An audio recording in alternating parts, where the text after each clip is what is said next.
Okay, I've learned from last episode, just don't call it anything positive because it's definitely not going to end well. Have my team improved since that defeat against Gillingham? I mean, it's fair to say they haven't. I think the way that we're playing at the moment, the board wanting top half, is very ambitious. In the last episode, we lost our first league game of the season as we went down 2-1 to Gillingham, who are currently battling relegation, which is a fantastic result for us because, you know, first defeat of the season. I've got no pressure of trying to stay unbeaten now. Actually, scrap that. How can you lose to Gillingham at home? They are literally the Reading of League One. They are so irrelevant. Who actually gives a fuck about them? Pretty ironic because I am managing Wycombe Wanderers, who, I mean, are on the same level of relevancy. Now, following that game against Gillingham, we took on Newport County away from home, and quick-fire goals from Dan Londaloo twice, Marcus Brown and Liam Cullen saw us take a 4-0 lead at half-time.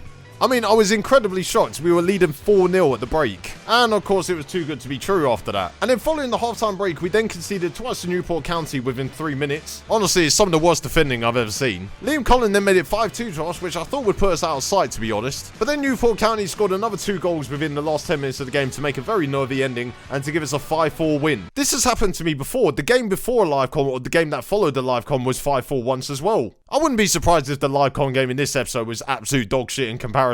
I mean, it most likely will be as well. And then following that 5-4 win, we took on Bristol Rovers at home. Liam Cullen scored for the penalty spot in the first half to give us a 1-0 half-time lead. Bristol Rovers, though, turned it around in the second half as David Tatonda then fired in this angled finish within the box. And then with only 5 minutes left on the clock, Brian Fiabema then fired in this long-range strike to give Bristol Rovers all 3 points and a 2-1 win at our ground. Which means I've now lost 2 home games in a row. But we do take on Sunderland in this episode at home. It's another home game for us and it's one of our promotion rivals. So I'm looking forward to this. It is a big game for Sunderland, by the way. Probably one of the bigger teams they're going to face this season. The fuck you say to me, you little shit?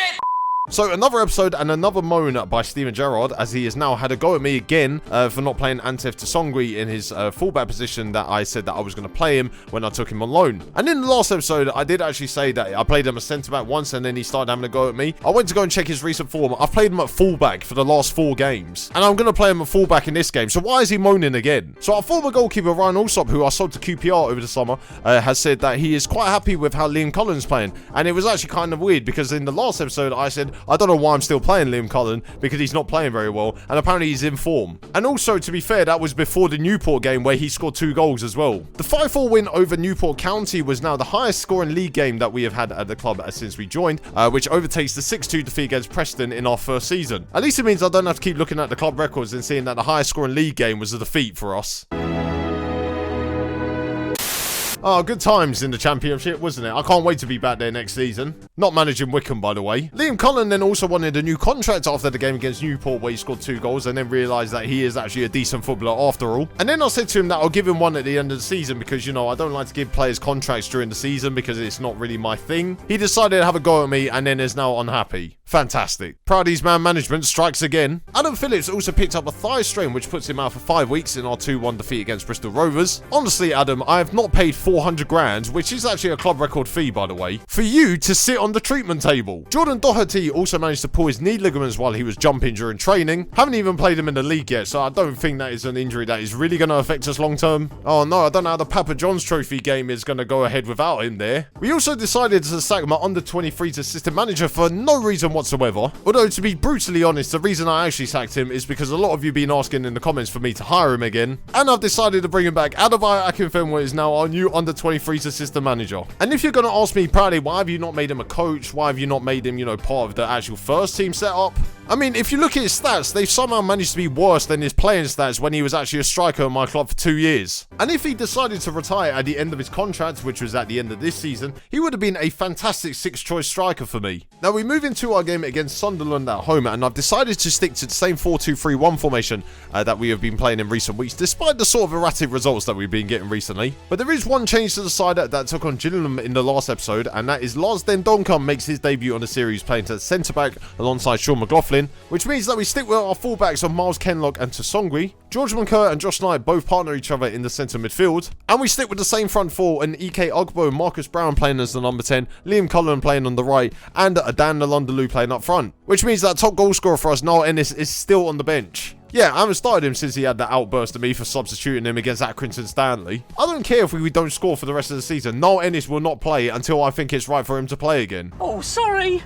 Well, this is a bit of a strange game, I'm not going to lie. We're playing a team who arguably shouldn't still be in this league, and they still are in this league after about 5 years. And to be fair, looking at their team, it's not really as strong as I thought it could be. And the fact that they're relying on Caden Jackson, a player that averages about 2 goals every 4 years, I think it's safe to say we're going to get all 3 points here. Oh, Will Grigg's still on the bench. It's good to see that he's still relevant after 4 years after that song came out about him. Clearly, Will Grigg's still higher than room temperature. Now, after the defeat against Bristol Rovers in the last home game that we played before this match, I told the players that I expect a better performance from them because, like, we should be actually playing a lot better than we actually are showing at the moment. I mean, looking at our recent form, we've lost our last 2 home games by 2 goals to 1, and we conceded 4 goals to Newport County. No one concedes 4 goals to Newport County, especially in one half. But in all seriousness, this is one of the teams that is going to be challenging us for promotion this year, and I think the top 2, us and Bradford, were quite a few points ahead of like the rest of the pack, and now it's been cut down quite a lot, so we do need to get some points to push ourselves away from the chasing pack again. The first highlight of the game went to Sunderland after 3 minutes, and Jack Diamond hit his free kick straight into the wall. I hope he's not going to be shining all game.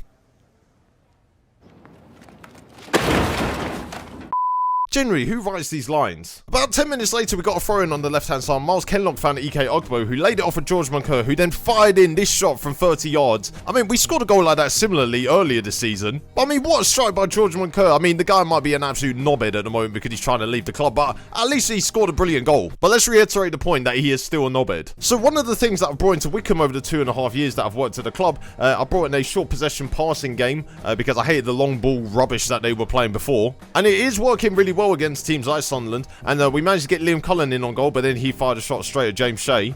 I mean, at least the build-up was good. But Sunderland were to get a chance a couple of minutes later, and they were knocking the ball around the edge of our area. The ball managed to find its way to Elliot Embleton, who then laid the ball into Caden Jackson, who of course fired it in the back of the net because I slagged him off before the game. Well, I suppose we bumped up his goal average to 3 goals every 4 years. Honestly, it's just shocking marking. I haven't been teaching them that in training. And at half-time, it was 1-1, and let's try and simplify the analysis. We scored, then they scored, and then it was half-time.